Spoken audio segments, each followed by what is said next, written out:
pegawai tetap sih enggak sih. So far, dan kalau kalau sampai nggak aktif banget dipecat jarang banget, aku nggak pernah malah. Terima kasih telah klik video dan audio dari Ari. Semuanya semoga menghibur dan bermanfaat. Kayak kasus-kasus yang udah melanggar di kontrak, misal membocorin data atau apa, ngeliat dipecat sih pernah ada, karena itu kan benar-benar Wajar. udah melanggar hukum toh. Anggaplah pandemi beres 1 atau 2 tahun lagi, itu startup yang paling bakal naik banget adalah OTA, apa namanya, online travel agency, perusahaan yang bisa ngombinasiin kecerdasan buatan, otomasi yang bagus, teknologi yang bagus dengan kebutuhan masyarakat yang pas. Menurut aku ya itu yang bakal jadi jangka panjangnya untuk perusahaan teknologi ini. Aku nggak butuh ijazahmu, kamu punya sertifikasi apa untuk yang relate sama pekerjaanmu, sama kamu punya keahlian apa Gitu, yes. sampai kayak Itu gitu. Wow. hal pertama yang dibalikin. Aku ngasih ijazah, dibalikin langsung sama dia. Wow. Assalamualaikum warahmatullahi wabarakatuh. Selamat malam, shalom. Shalom. Oke, selamat datang di channelnya Ari. Area. Semuanya ada di sini. Oke, mantap. Halo Mas. Wih, salam kebajikan.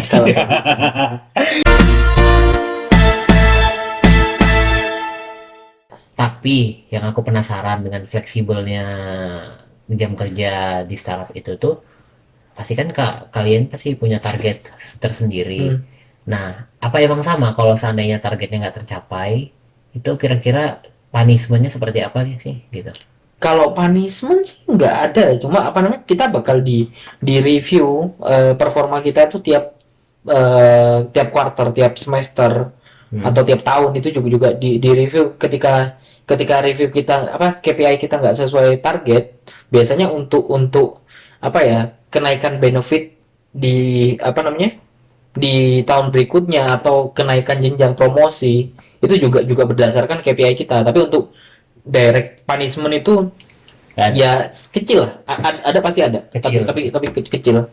Ya nggak mungkin lah kita apa udah kerja tapi nggak aktif terus karena nggak ngapa-ngapain, karena Iya. target itu juga dibentuk berdasarkan satu hal yang rasional. Nggak angka turun dari langit langsung di ini, enggak. Itu target itu yang masih, menurut aku selama ini targetnya di set masih bisa dicapai lah. Masih bisa capai ya. Oke, tapi berarti nggak kayak yang konvensional kan? Misalnya kan kadang ada yang kayak udah apa peringatan terus akhirnya dipecat gitu kan ibaratnya. Ada kayak gitu juga nggak sistemnya? Selama pegawai tetap sih enggak sih. So far, dan kalau kalau sampai nggak aktif banget dipecat jarang banget, aku nggak pernah malah. Jarang nemuin ya. Kecuali kayak kasus-kasus yang udah melanggar di kontrak, misal membocorin data atau apa, ngeliat dipecat sih pernah ada, karena itu kan benar-benar Wajar. udah melanggar hukum toh. Iya, karena kan itu rahasia perusahaan kan. Iya. Oke, benar. Tapi kalau ngelihat dari apa namanya fasilitas-fasilitas yang ditawarkan dari si startup sendiri itu sebenarnya kalau dari pengalaman pribadi itu tuh sama nggak sih dengan konvensional? Mungkin kalau dengar cerita dari teman yang bekerja di sana. Mungkin konvensional, aku mungkin lebih senang nyebutnya daripada dibilang konvensional, perusahaan yang bergerak di bidang lain, misal bergerak di bidang FMCG, Pak, di bidang pangan. Ya. Jangan salah satu perusahaan pangan FMCG terkenal di Indonesia, itu tuh mereka ada kayak perpustakaannya, bahkan mereka dikasih fasilitas jalan-jalan setahun ketika mereka nggak apa namanya, nggak pakai cuti sakitnya sama sekali. Itu mereka dapat jalan-jalan juga, terus dikasih benefit makan siang, dikasih fasilitas olahraga juga ada. Itu mereka juga dapat di perusahaan di sektor-sektor lain. Oh. Cuma emang kalau di perusahaan teknologi, mungkin menurut aku bisa dibilang fasilitasnya juga banyak. Kayak kerja di pertambangan, ada apa namanya, lapangan tenis sendiri, ada lapangan Futsal bola gitu, banyak banget kan di perusahaan tambang. Benar-benar. Jadi ya mungkin di sektor lain juga ada Keuntungan dan masing-masingnya. Betul. Ya. Oke. Tapi kalau aku pengen tanya sih, penasaran kayak untuk dari segi apa ya, kemungkinan untuk si perusahaan teknologi ini bangkrut kan sangat besar kan? Tergantung. Karena kalau yang aku lihat ada beberapa perusahaan tuh, misalnya tiba-tiba dia di atas nih, udah lagi di atas banget, tiba-tiba langsung langsung kayak ngedown gitu. Nah itu tuh gimana sih apanya, tanggapanmu tentang yang kayak gitu tuh? Balik lagi ke yang tadi kita omongin di awal sih, apa, ketika mereka nggak bisa manage apa namanya, eh kinerja mereka, ya setinggi apapun orang pasti bakal jatuh sih ketika Iya. mereka nggak bisa manage itu sih. Kayak perusahaan raksasa aja, kayak contoh kayak Nokia aja bisa begitu ya. Betul. Oh, Ketika jadi mereka balik nggak bisa balik lagi. adaptasi, nggak bisa manage ini, ya nggak nggak ada inovasinya, pasti bakal jatuh juga. Oh, oke oke oke. Oke, ini udah mau berakhir. Aku penasaran dengan pertanyaan. Kan kamu lebih di bidang penjualan ya. Bertahap di bidang penjualan. Kira-kira startup menurutmu yang menjanjikan di masa depan itu di bidang apa sih kira-kira menurutmu? Kan banyak nih ada startup teknologi, misalnya di bidang kayak penjualan, fashion, atau misalnya ada yang di bidang travel, terus ada di bidang misalnya crowdfunding gitu-gitu. Menurutmu kira-kira di masa depan yang paling menjanjikan nomor satu sampai tiga besar lah, kira-kira apa menurutmu? Mungkin aku pecah jadi beberapa tahap deh. Apa tuh? Jangka pendek, jangka menengah, sama jangka panjang. Jangka pendek, Oke. sekarang lagi pandemi. Ya. Setelah pandemi beres, anggaplah pandemi beres 1 atau 2 tahun lagi, Heeh. itu startup yang paling bakal naik naik banget adalah OTA, apa namanya, Online. online travel agency, atau ya sekarang yang booking tiket, Booking tiket. jalan-jalan, booking hotel segala macam. Karena sekarang kan orang nggak bisa ini, istilah Nggak dikurung. bisa jalan-jalan. Begitu pandemi ini, itulah startup yang paling perusahaan Just teknologi yang paling naik. paling naik. Karena ya orang pada mau Oh, dia jalan-jalan. after pandemi ya? Ya, Misalnya. after pandemi. Jadi itu jangka pendeknya. Jangka pendek, oke. Nah, Itu pertama. ya. Oke. Nah, terus kalau jangka Menengah. menengahnya, nah setelah apa namanya, pandemi beres, orang juga udah mulai stabil. Nah, itu kayak kayak apa namanya? Kayak transportasi online tuh juga bakal mulai naik lagi gitu kan. Hmm. Dan jadi mereka bakal mulai stabil lagi. Sekarang kan orang nggak bisa pakai jasa ojek online-nya, itu nggak bisa buat berpergian, kan jarang, nggak kayak dulu yang kemana sering berpergian. Mana-mana. Terus apa namanya, orang juga sering makan di luar, mungkin nggak sebanyak dulu, karena pandemi ini mereka pada takut, apa, akhirnya berkurang kan. Terlihat dari apa, banyak apa namanya, perampingan segala macam, mungkin di menengah itu.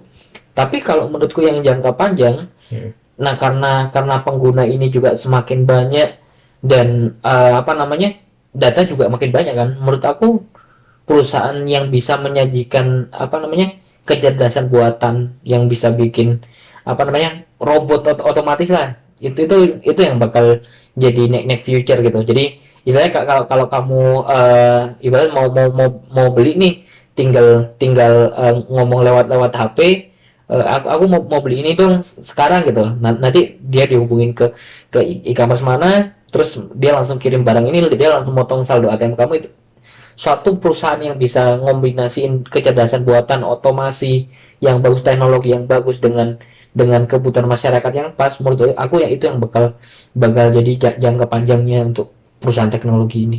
Oh, gitu. Jadi baginya jangka pendek, menengah, sama panjang tadi ya. Ya, Oke, oke.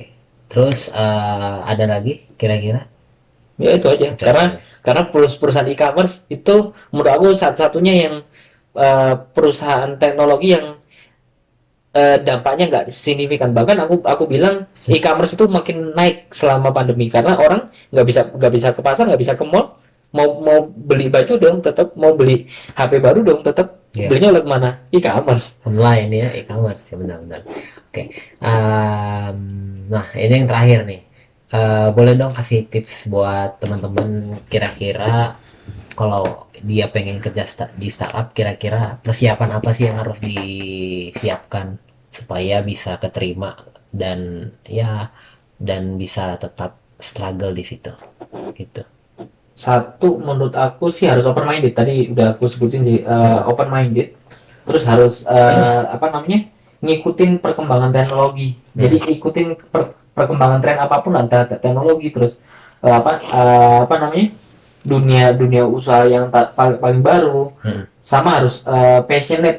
Jadi harus benar-benar punya punya semangat yang luar biasa, karena di startup ini karena anaknya muda-muda kan, mereka pasti punya semangat, mereka punya waktu luang, mereka punya pengetahuan tentang teknologinya itu lebih tinggi. Luas. Jadi itu yang mungkin bisa bikin survive di perusahaan startup di perusahaan teknologi, karena ya rata-rata di tempatku masih muda-muda, masih di bawah 40, masih di 30 malah.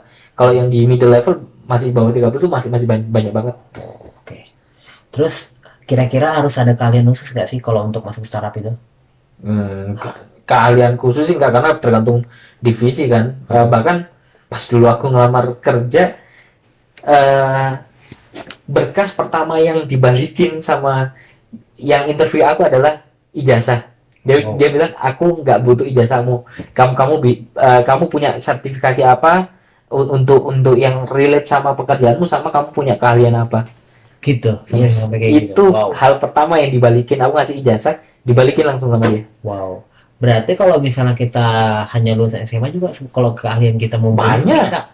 Banyak ya. Udah banyak programmer yang lulusan SMA, banyak yang ini. Gitu. Yang penting ada keahlian khusus yang betul-betul cocok di bidang yang mau kita masukin ya. Betul. Ya, itu aja. Ada lagi? Cukup lah. Okay. Next session lah itu. Next session ya.